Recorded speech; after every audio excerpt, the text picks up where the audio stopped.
পুনৰ হিংসাত কঁপিছে বাংলাদেশ। সাধাৰণ নিৰ্বাচনৰ প্ৰাক্ষণত এতিয়া বাংলাদেশত হিংসাত্মক পৰিস্থিতি। বিএনপি আৰু জামাতে ইছলামৰ মাজত সংঘৰ্ষ আৰু সেই সংঘৰ্ষত এতিয়া অৰ্ধ শতাধিক শিশু মহিলাসহ আঘাতপ্ৰাপ্ত হৈছে। বাংলাদেশৰ যি নিৰ্বাচনী হিংসা সেয়া ইতিমধ্যে সমগ্ৰ বাংলাদেশত এতিয়া উত্তপ্ত পৰিৱেশ সৃষ্টি হৈছে। নিৰ্বাচনী হিংসাই জোকাৰিছে বাংলাদেশত, যেটো 12 ফেব্ৰুৱাৰীৰ পৰা অনুষ্ঠিত হ'ব সাধাৰণ নিৰ্বাচন। আৰু তাৰ পূৰ্বে এতিয়া দেখা গৈছে যে হিংসাত্মক পৰিস্থিতিৰ সৃষ্টি হৈছে। বিএনপি আৰু জামাতে ইছলামৰ মাজত এতিয়া সংঘৰ্ষ হৈছে। জামাতে ইছলামৰ সমৰ্থক আৰু বাংলাদেশৰ বিএনপি দলৰ ইতিমধ্যে সমৰ্থকৰ মাজত এতিয়া সংঘৰ্ষ হৈছে আৰু সেই সংঘৰ্ষত প্ৰায় অৰ্ধ শতাধিক শিশু আৰু মহিলা আঘাতপ্ৰাপ্ত হৈছে।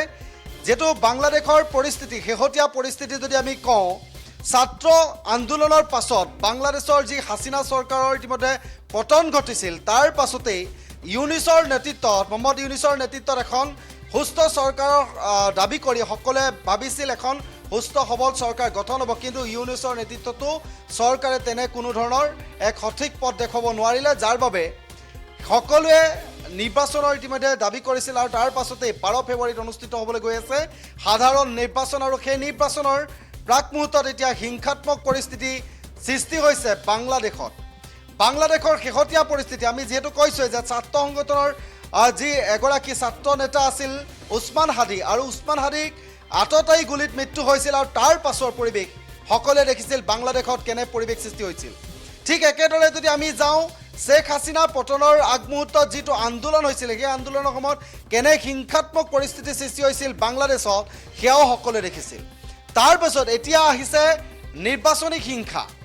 বাংলাদেশত আচলতে হিংসাত্মক পৰিস্থিতিৰ অৱসান কেতিয়া ঘটিব, এনে হিংসাত্মক পৰিস্থিতিৰ অৱসান কেতিয়া ঘটিব, তাক লৈ সকলোৰে মাজত প্ৰশ্ন।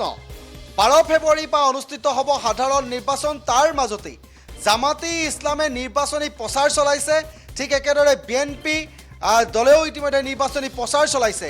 আৰু জামাতে ইছলামৰ বিৰুদ্ধে এবাৰ গুৰুতৰ অভিযোগ উত্থাপিত হৈছিল। জামাতে ইছলামী নামৰ যিটো দল, আৰু তেওঁলোকে নিৰ্বাচনী প্ৰচাৰ অনুষ্ঠানত টকা বিলাইছিল, সমৰ্থকৰ মাজত টকা বিলাইছিল। আৰু তাতে টকা বিলোৱাৰ সময়তেই বিএনপি সমৰ্থক উপস্থিত হৈছিল। আৰু তাৰ পাছত পৰিৱেশ অতি ভয়ংকৰ হৈ পৰিছিল, যিহেতু বিএনপি আৰু জামাতে ইছলামৰ যি সমৰ্থক আছিল, সেই সমৰ্থকৰ মাজত সংঘৰ্ষ সৃষ্টি হৈছিল।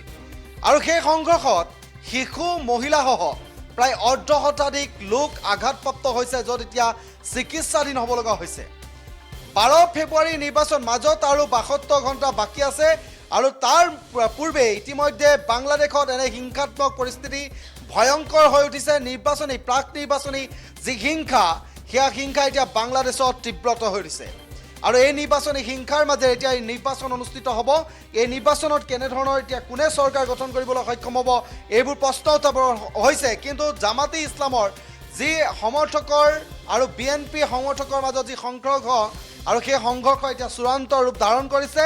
আৰু সেই সংঘৰ্ষত এতিয়া আঘাতপ্ৰাপ্ত হৈছে শিশু মহিলাসহ আঘাতপ্ৰাপ্ত হৈছে। ইতিমধ্যে উত্তপ্ত হৈ পৰিছে পুনৰ বাংলাদেশ। আৰু বাংলাদেশত পুনৰ আজি হিংসাত্মক পৰিস্থিতি, হিংসাত্মক যি সংঘৰ্ষ, এই সংঘৰ্ষত এতিয়া আঘাতপ্ৰাপ্ত হৈছে অৰ্ধ শতাধিক।